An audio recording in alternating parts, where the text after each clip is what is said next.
Welcome to Galveston Unscripted. Hispanic influence and Texas culture are synonymous. Galveston, Texas, originally home to the indigenous Karankawa and other nomadic Native American tribes, has experienced its fair share of European influence. Spain's direct and indirect impact, however, remain one of the strongest in Texas and Galveston. It can be difficult to encompass the effect that an entire population or culture has on any community.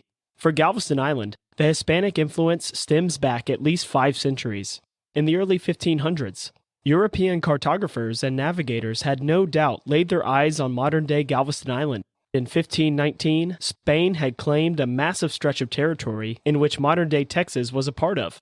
But the year 1528 was pivotal for this little sandbar off of the coast of modern-day Texas. A Spanish conquistador named Alvar Núñez Cabeza de Vaca and his enslaved right-hand man from Morocco, Mustafa Azamori, also known as Estebanizo, after a failed excursion of the Gulf Coast, shipwrecked on Galveston Island, were some of the first Europeans to come in contact and provide written accounts of the native people and wildlife. The land within the Texas territory experienced Spain's acquisition and occupation for the next few centuries. In the year 1785, the island we now call Galveston was named in honor of Spaniard Bernardo Vicente de Galvez y Madrid, also known as Bernardo de Galvez, governor of Spanish Louisiana, for his assistance during the American Revolution.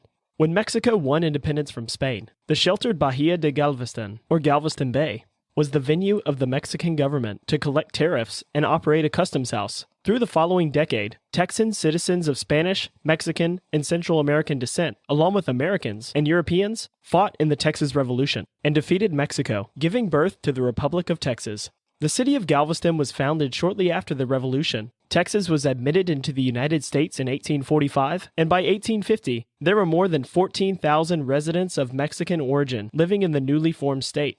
Texas, with a booming economy, was open to immigration. Most immigrants arrived from Europe, the United States, Mexico, and Central America. In urban areas like Galveston, Hispanic people, mostly from Mexico, made a living any way they could. They worked as day laborers, in private homes as domestic servants, or in various positions at hotels, restaurants, and commercial laundries. To name a couple notable Galvestonians, a man named Thomas Gonzalez moved to Galveston from Tampico, Mexico in 1853 and opened a wholesale grocery and cotton firm on the Strand. During the Civil War, Thomas Gonzalez enlisted in the Confederate Army as a lieutenant. His significant contribution during the war was to serve with General John Bankhead Magruder during the decisive Battle of Galveston. After the war, Gonzalez opened up his own cotton firm. He and his sons established contracts with textile factories throughout Europe.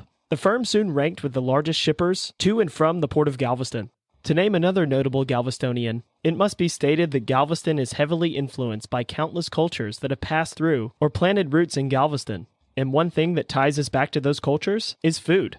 A man named Daniel Serrato moved his family to Galveston in 1925 from Lockhart, Texas. Daniel Serrato spoke very little English upon his arrival. He worked as a laborer for years before following his heart and making an impact on thousands of Galvestonians. Daniel opened a tamale cart and sold his wife's tamales at the intersection of Rosenberg Avenue and Broadway from 1941 to the 1970s.